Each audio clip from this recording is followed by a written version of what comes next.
the main thing right now that I'm kind of working on overall in my routine is not touching my phone for like at least an hour in the morning and not having coffee or caffeine right away in the morning. And it was tough at first.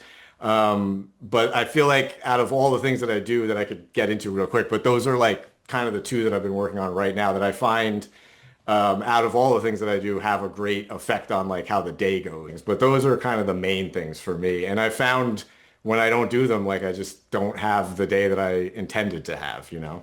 Let's learn how our next guest get up, dress up, and show up on purpose. Enjoy the episode.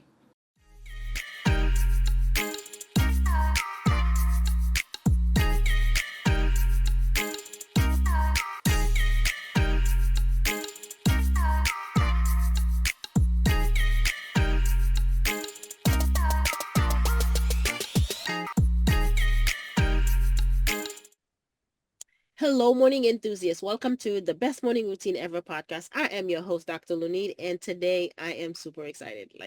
This is going to be one heck of a show because right now we're having James Stewart come on here, and he helps executives, championship athletes, top performers, high-level achievers, project confidence, and guess what? Without a single word. Isn't that fascinating? So I'm excited and really, really happy to have him on here because he's nationally recognized for headshots, brand portrait photographer. He blends high level coaching with precision photography. So he's capturing presence, not just poses, which is exactly what we're going to dive in today. His work ensures every image reflects how his clients lead, influence, and perform at their highest level. So I'm really, really excited to have him on here. So with no further ado, James, welcome to the show. Hi, thank you, Lanita. I appreciate you having me on here. I have been a recent listener to a bunch of your podcasts, so I just wanted to say before we got started how awesome the podcast is, how much value you guys put out.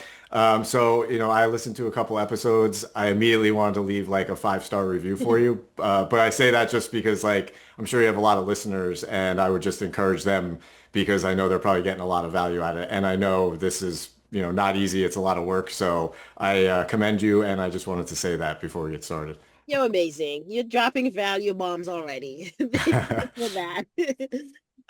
James, I know we were talking earlier offline. You are out of New York, and you have great photography, and the way you work with people are very different, and so you're in the business of capturing presence and building confidence. Tell us about how that started. What brought you into that field? So I'm not sure if you mentioned, but I started off shooting a lot of sports. And it's interesting because the one of the first episodes of your show I listened to, there was a recent CrossFit owner on. So that episode really spoke to me, and it's a lot of familiar themes in that. And I did that for a long time. And in shooting athletes and events and all that, everyone would always ask me about headshots if I did headshots.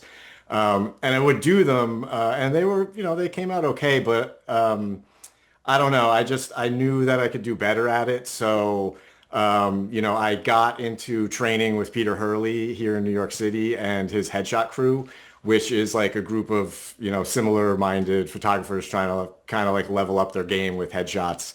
And that was about a year or so ago, and it really sparked my interest in just like a different way of thinking about it and going about it. So I like to think that I create kind of like bold imagery for professionals, top performers, athletes. Think like Fortune 500 company executives or like attorneys. It's important. The way I see it now is how much that says about you before you get to like even open your mouth. Like people see that they sometimes make online decisions or business decisions very quickly. So, to me, I think it's such a business asset to have. And I want to make sure that like your image speaks and shows like the authority that you have before you actually get to speak. And that's kind of, I started out doing sports and I am an athlete myself. And the way that I do it, it's sort of boosted by like the years I've had as being coached as an athlete, and I kind of look at it the same way. I want your presence and your authority and your confidence really to show up in those. And the way I kind of work is working with you, and I, kind of work as the coach, and you're kind of like the athlete, even as like the subject. And I just don't want people to just come and people always kind of have they're kind of down on themselves. They say, "Oh, I don't photograph well. I don't look great. I have this wrong with me, that wrong with me." And the way we do this is we kind of build up to that look, that confidence, and we work together to do that. So, I would want people to think like they're not just walking in there. You're walking in there, and as long as you're willing to kind of work with me, that's where the magic kind of happens in making the shots. So I look at it kind of like I'm coaching you and I'm like the architect of your expression. Wow. Yeah, they do say picture captures a million words or whatever however the quote goes. Worth, yeah. Worth, right? So it's hard, especially with like cell phones and selfies, and we take them, and I like, okay, I don't like that, delete. How do you go about in exuding that confidence? Let's talk about what that process looks like. How do you get the individual to to show it? I'm sure they really do feel it, but how do you get it to how do you get to capture it? Get them there. How do you get them there? So, like I was saying before, I think a lot of people expect to just like come into a studio and, I'll have lights and a camera set up and and I say this because this is how I thought about it the few times, before I was shooting when I needed a photo. I always just thought like, oh man, I hope I nail this. I hope I do. I hope I look good. I hope I can smile. And I know personally, like, I'm horrible. I take horrible pictures. When I'm the subject of the pictures, I never like my smile. I don't like the angle the photographer takes. So I'm very picky about it. But when I had a photographer shoot my headshot in the way that I'm training to do it, and the way that I shoot, the first couple of shots, very nervous. But when you work with someone like me, we go back and forth. I show you the monitor. I coach you before a little. I will show you the movements and the positions I want you to take. I'll do them myself so you can see what it looks like. It always feels weird, right? Like you walk in and I'm gonna ask you to like stick your neck out. I'm gonna want you to tilt your head, all these things, and it feels weird. But as we go, I don't throw all that at you at once. We kind of build up. And from the way I see it, it's like these odd movements. The subject might think these are very weird. But then when you look how they translate through the camera and in the lens, that's kind of like my experience has been people very reluctant. As soon as they start seeing a few shots, they begin to trust you more. They begin to loosen up, and that's my job to get you to do that. So it's, not just like the lights and the camera and all the technical things are obviously a very big part of it, but the interaction and really the connection that I'm trying to make with the subject first is kind of what sets the tone for that, and it loosens them up. But the look is I'm trying to still kind of work how to describe it, but you kind of know it when you see it. And it projects confidence. So the person, say they're like a CEO or something like that, especially like on a LinkedIn situation. I think LinkedIn has said like a good headshot gets you like at least 20% more views or something like that on LinkedIn. So if you're like a CEO and you have this selfie with like, people walking around on the street in the back, to me, maybe when I see that, I'm like, something doesn't sound right or it just doesn't click right. But when you see a professional headshot that is just, cut off kind of down here, it's not like a half body shot or anything, and it really focuses on the face. You see it through their eyes, you see it through their position, and you can tell the person isn't phoning it in. You can see like that is their look and that's who they are. And it is different for everybody. But you do see it, you see confidence, and you also see that like this is somebody you could approach to speak to about whatever field they're in. So it's not just it's not a confidence or an arrogant look. It's approachability too, which is what you definitely want in a business situation, something like that. Yeah.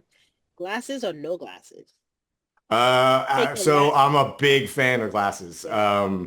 I think I don't know the way the lighting that I'm working on doing and the lighting that I do and play around with, it just lights up glasses so well. It's not that I think you look more intelligent with them, but it's just that like I don't know. A lot of people come in. It seems to me that their glasses kind of go with their personality too. So I think that that's sort of, it illuminates those glasses and they are kind of right around your eyes. So it kind of, if it's done well, it brings you right into where you want to look. So Yeah. I'm a big fan and I always want someone to bring glasses. And if they have different kinds or they're colored or something like that, like definitely want to do Yeah. that. I read a study that the frame of the glasses tells a lot about your personality too. Like if they're round, they're more creative and spontaneous, and if they're square, it's just strange things that studies people actually looked into, and so that could be added, right? Because this that it's almost like the unspoken word, because the picture is gonna tell you so much, and so you wanna add uh, what's the add features, add things that can help enhance that, get that message across easier. Yeah, yeah. I'm starting to get old, so I now am getting to the point where I'm kind of like needing reading glasses. But I don't have regular, glasses all the time. But I think, like with my sunglasses, and I know like, other people like that's an accessory that kind of is unique to them. So I know it's like for me, it's a personal thing. Like I want a little different of like a sunglass.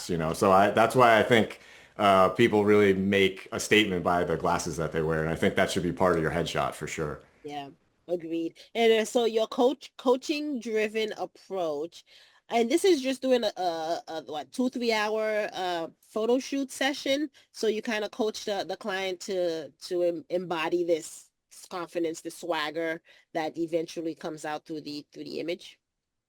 Yeah, I look at it like that.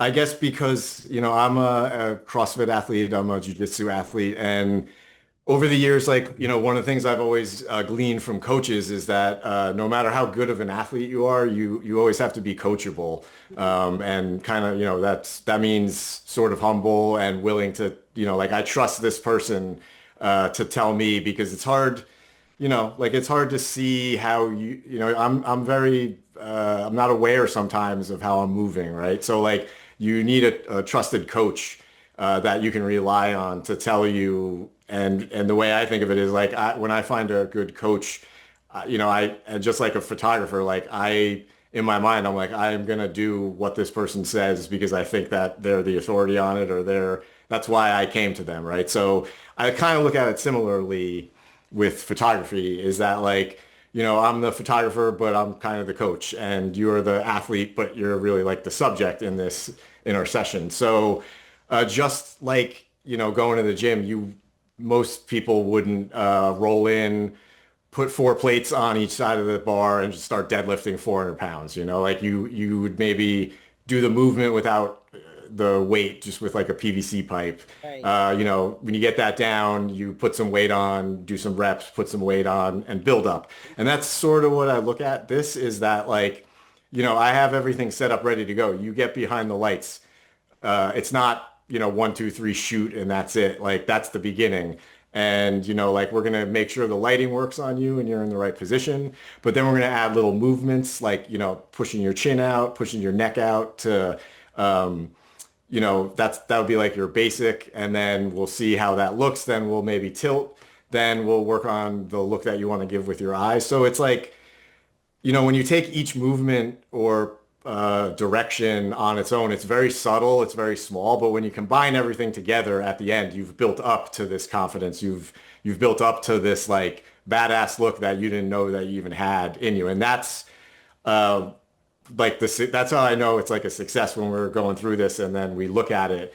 I'm really watching the subject looking at their own images and you can see from one image to the other like when they've nailed everything that we're trying to nail, you can see their eyes light up and you can see like that they genuinely like it. And just like you would want your headshot to speak before you actually open your mouth. I They don't need to speak anything to me. I can see it on the expression on their face when they like the image, and that's like my whole goal. Recently I shot someone who was a former, a Fortune 500 general counsel, right? Um, and she was forming a new company, and she was telling me some of the story, and she was having kind of like some confidence with some of these gentlemen that she was forming this company with, in terms of who at what percentages, was going to be ownership.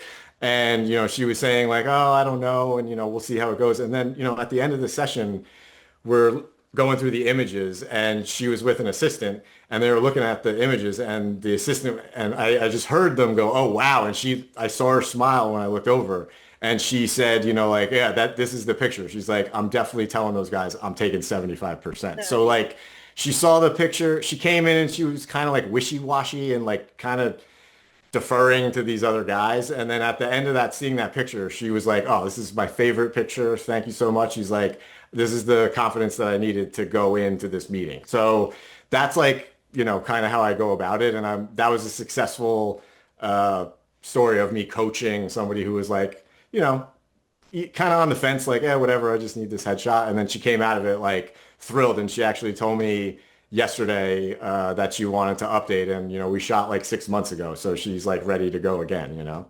Real-time transformation. You're like Yeah, right in right front in of me. front of you, and they're changing their life and their decision making and their confidence and their worth in themselves. Yeah, Like seeing their worth and being able to act upon that. That's profound. That is yeah, it was profound. really, I love it. Yeah, I was gonna ask. So there's a nice quote that says there are two important days in your life: the day you were born and the day you found out why you were born. When did Ooh, that's a you, good one. yeah, when did you fell in love with photography and wanted to do this work? Um, a long time ago, I was going through pictures a couple months ago, and I found a picture of when I was probably 4 years old, and I was outside of my parents' home, and it was, I had like a little film camera that eventually became the camera I used like in my college studies when I studied photography. I don't remember that, but there's pictures of me with cameras as a kid. But I knew pretty much when I started working in a dark room in high school. I know that kind of like dates me a little because, digital's the thing now, but I learned on film, and I knew right away that this was just like something I was going to do, whether I was paid to do it or not. And it's true today. Like I just love doing it.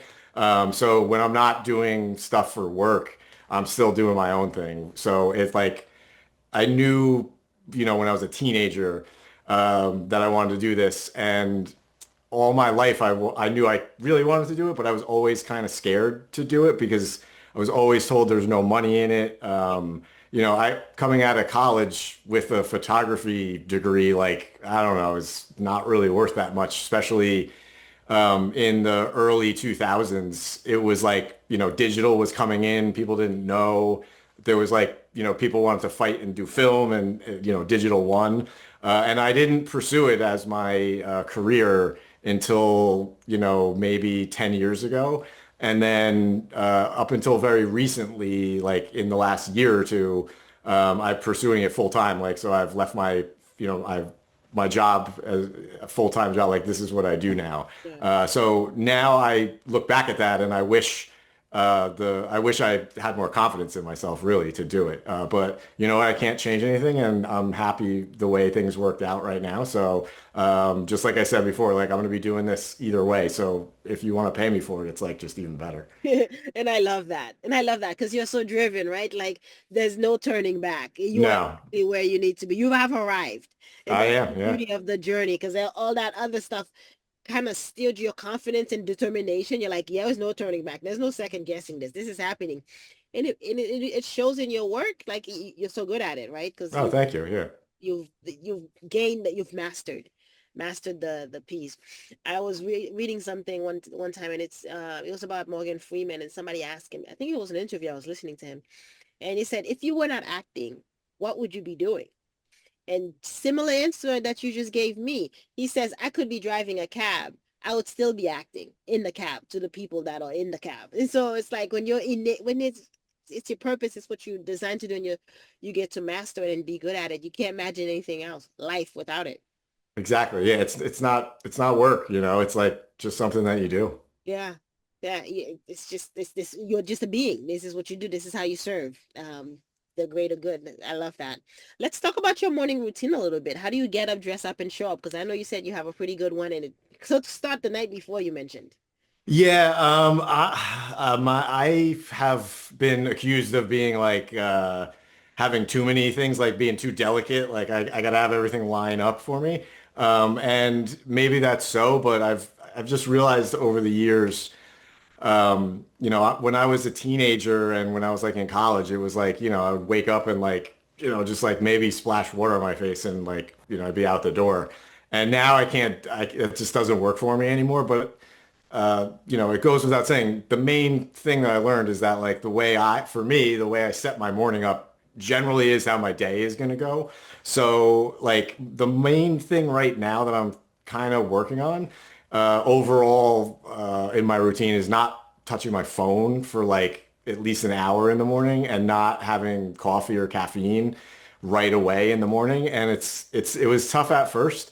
But I feel like out of all the things that I do that I could get into real quick, but those are like kind of the two that I've been working on right now that I find out of all the things that I do have a great effect on like how the day goes. So um, before I go to bed, I am like trying to keep the lights off, the lights down. Mhm. I've recently tried using some red lights, which I find very easy to do and like you can still see and it kind of keeps the vibe like you're getting ready to go to sleep. Yeah. Um, I'm guilty of using my phone or watching a screen, but I do try and keep that like to, at least a half hour before I go to sleep. And I feel like I just generally recently in the last few years, just like I used to not sleep ever and I like fall asleep right away now. And I hope and I think that that must have something to do with it. Yeah. But that is my kind of setup for the day. And before I really get into getting ready for the next day, I do try and go over my day for the next day. So like I'm really bad with dates and times and being late and stuff like that. So I really am keeping track of everything I need to do now. And I try and pick out like any appointments I have. And I try and pick out like the three main things I want to do tomorrow. The things that either are like very important time-wise or are going to move the needle for like whatever I'm working on. And maybe that just makes me feel a little more at ease, but I fall asleep very well. Morning, I try and, even on the weekends, still try and get up like within an hour of my time. So like I'm getting up during the week like 7:30, 8 a.m. So on the weekends, like, if I'm out late, I'll sleep in. But generally, I try and keep the sleep to like be within the same times. And so I'm like not waking up wildly different times than I normally do. My main thing in the morning is now to wake up to get light right away. If I can go outside and take a walk, I have a dog, so like if the weather's not too bad, I will go with my dog. She's getting old, doesn't really like to walk that much, so I'll just go for a quick walk if I can. And for me, that wakes me up and kind of gets the movement really is what I need. If my default is kind of to be lazy. Um, I like if I don't have the routine, I find like it's like a 2 hour ordeal for me to wake up. I'll sit around, I'll start reading my phone. So now I have a couple books and I just try and read like even on a Kindle, if, a few pages of something instead of going on my phone. So if I keep a couple books that I want to read, like eventually I'm going to read them all if I just start reading a few pages in the morning. A meditation, Yeah. if it's 2 minutes, if it's 20 minutes, whatever I can do. I used to kind of really beat myself up and think like you got to do this long thing and all that, but I've kind of found now that 2 minutes to 5 minutes like still sets me up for like a pretty good day. And generally that's like the main bunch of things that I try and do. I vary them here and there. I'm not, I try and be as consistent as possible, but stuff happens, life happens, and it's not always going to be perfect. So that's the other thing that I try and keep in mind is that like, if you're traveling, it's way harder to do this exact same thing. So, the basic things like I was saying, like about the light and the phone and the caffeine. Like that's kind of wherever I am, I try and do that. But like in a perfect world, I try and nail all those things. But those are kind of the main things for me. And I found when I don't do them, like I just don't have the day that I intended to have. Yeah, they set the tone for the rest of the day. If it's chaotic, if it's relaxed, if it's then that's the energy that day takes. It's amazing and scary at the same time because you Yeah, realize how much control you have and how 10 minutes or a half hour can really derail 24 hours, 23 hours. It's I insane. know. It's crazy. It's like so that's why I make it very important because it's like, 1 hour can ruin 8 hours. So it's like if 1 hour can set 1 hour can ruin 8 hours, it can really set you up for like an amazing 8 hours. Yeah, and imagine that compounding day Exactly. in, day out. Like the And then reason it gets easier to just do that as you don't think about it. because that's what the brain does. The brain create habits and makes things easy and simple and familiar for you because it's protecting you from Exactly. from a tiger running after you down the street or something. Yeah, we're still those cavemen, so in our Yeah. minds that's real. Yeah. I love that you have non-negotiables. I do too. And a lot of entrepreneurs do have a non-negotiables that must happen just because you're up, it's like drinking a glass of water every day, making your bed. Non-negotiables that you hack your body, into productivity, into like knowing that, hey, I'm present within. I'm showing you some love. Just that grace that you have towards yourself. And you showed it again with the meditation. And a lot of people are very hard on themselves around that. But 5 minutes, 3 minutes, it's better than not only it's better than nothing, but like there's no obligation. There's no like if you start forcing it, then you're not in it. Right. Then Exactly. it's friction. It becomes harder and then you're not getting what the purpose, the intention of it. And so I love Yeah, that for you're flexible with it. Yeah, and I do tend to like beat myself up and I am like a little controlling. So that's sort of what's I think helped is that like it is like a reset. So sometimes I'll just hop and do it, in the middle of the day just for 5 minutes just to kind of like reset, like I said. But I think it's gotten a little easier to do it. You see after you do, it's like working out when you haven't in a while. It's hard to see the benefit right away. So you have to kind of have faith that it's going to work and do it even when you're not seeing the benefit right away or you don't think you're getting it. But for me, it's been such a help with just kind of like being easy on yourself and like observing things not so seriously from maybe like a greater distance away kind of helps put things in perspective too. Absolutely. And that flexibility and finding something that works for you because it varies depending on the season of your life. You know, Oh yeah. what's happening. Like you mentioned, you alluded to earlier, if you're traveling, it's gonna change that workout routine for you for sure. The Yeah. movement in the body, isn't it interesting how much energy it gives you? It's crazy because I've seen it, help me, on days where, maybe it isn't perfect the night before. Obviously, you don't get enough sleep. You wake, whatever. The sleep thing is like quite amazing too for the setting up for the morning. So, but in times when it doesn't work out, like you're traveling, you don't get as much sleep, you're sleeping in a loud hotel. Um, that does help, I think, take away a little bit of the stress that like I feel when things don't go perfect. Sometimes I tend to just kind of like everything's got to line up or I can't function. And that kind of helps with that because I know in my mind that like it's never going to all line up, but you still got to show up and you still got to be able to perform. No Mhm. one cares whether you slept or not the night before. Especially as an entrepreneur, you still gotta show up. You still work. Exactly. You still gotta show up to work, right? Yeah. Yeah. James, this is very insightful. Thank you for sharing. Tell us, where can we connect with you? Where can we see your work? How do we find you? Can I just say real quick before I get into that?